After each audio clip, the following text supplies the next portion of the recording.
목사님, 우리 담임 목사님 설교 듣기가 너무 힘들어요. 예배 시간에 감동이 없고, 그래서 제 영혼이 메말라가는 것 같아요. 예배는 하나님께 올려드리는 것이다. 내가 감동을 받거나 무언가를 얻으려고 하는 것이 아니다. 라고 말씀하시는 분들도 계시는데요. 그러나 우리 신앙의 선배들, 특별히 종교개혁자들은 하나님의 말씀의 선포, 그러니까 설교가 가장 중요한 하나님의 은혜를 받는 은혜의 방편이다. 이렇게 가르쳤습니다. 그러니 이 은혜의 방편을 누리지 못한다면 우리의 영혼이 말라가고 우리의 신앙이 자라지 못하는 것은 너무 당연한 일이겠죠. 자, 그렇다면 어떻게 해야 할까요? 저는 이 설교 때문에 힘들어하시는 분들에게 이렇게 조언해 줍니다. 교회를 옮기시라고요.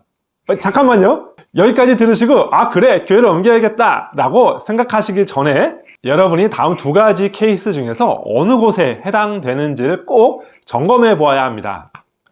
첫 번째 경우는 설교가 나쁜 설교일 경우입니다. 나쁜 설교는 한마디로 말하면 하나님의 말씀을 전하지 않는 설교입니다. 예를 들면 세상에서 말하는 메시지와 전혀 다르지 않은 세상의 성공을 위해 하나님의 말씀을 도구로 삼는 그런 종류의 메시지예요. 혹은 하나님을 높이는 것이 아니라 자기 자신을 높이는 설교예요. 성도님들을 무시하면서 자신의 자랑을 일삼는 설교입니다. 혹은 하나님의 말씀이 아닌 자신의 신념을 전하는 설교입니다. 국가의 어떤 정책에 대해서 조심스럽게 성경적 입장에서 찬반을 밝힐 수는 있겠습니다만 노골적으로 어떤 정당을 지지해라 라는 식의 설교는 더 두고 볼 것도 없이 나쁜 설교입니다. 이렇게 목사님께서 나쁜 설교를 전하신다면 고민하지 말고 교회를 옮기시라고 조언해 드립니다. 그런데요, 나쁜 설교가 아니라 충분히 좋지 않은 설교가 있어요. 한마디로 말하면 내 마음에 감동이 되지 않는 그런 설교라고 할 수 있죠. 분명히 목사님께서는 하나님의 말씀을 전하시는 것 같은데 그런데 내 마음에 감동이 되지 않는 설교, 이런 설교 때문에 고민하시는 분들께는 이 내용을 꼭 생각해 보시라고 조언해 드립니다. 그것은 바로 설교가 참 어렵다라는 거예요. 아마 설교에 불만이 있으신 분들은 내가 해도 이거보단 잘하겠다 라고 생각하실지 모르겠는데요. 네, 실제로 그럴 수 있을지도 모르겠습니다. 하지만 한 번, 두 번 설교를 잘하는 것과 매주 잘하는 것은 완전히 차원이 다른 이야기예요. 여러분, 오랜만에 짜장면, 짬뽕 외식하시면 너무 맛있죠? 그런데 1년 12달 삼시세끼를 매번 짜장면, 짬뽕을 먹는다고 생각해 보세요. 여러분이 한 번, 두 번 들은 설교가 너무 좋아서 그 교회를 옮겼는데 그곳에서도 동일한 스타일의 설교를 계속해서 들으시면 감동이 사라지고 결국 여러분이 지금 하고 있는 고민을 몇 년 후에 똑같이 하실 수도 있습니다. 그럼 어떻게 해요? 나쁜 설교는 아니지만 내 마음에 감동이 없어서 계속 내 영혼이 메말라가고 있으면 어쩔 수 없이 그냥 견뎌야 할까요? 지금부터 제가 드리는 말씀을 진지하게 생각해 보세요.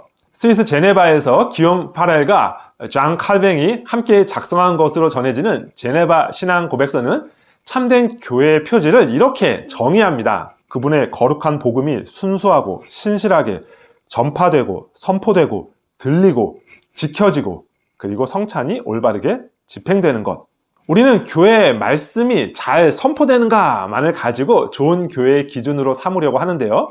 이 신앙 고백서를 보니까 성도님들이 얼마나 그 말씀을 잘 듣는가, 그리고 얼마나 그 말씀을 지키고 실천하는가, 이것도 좋은 교회의 표지라고 말씀하시죠. 그러니 이 신앙 고백서를 근거로 여러분 두 가지를 점검하셔야 됩니다.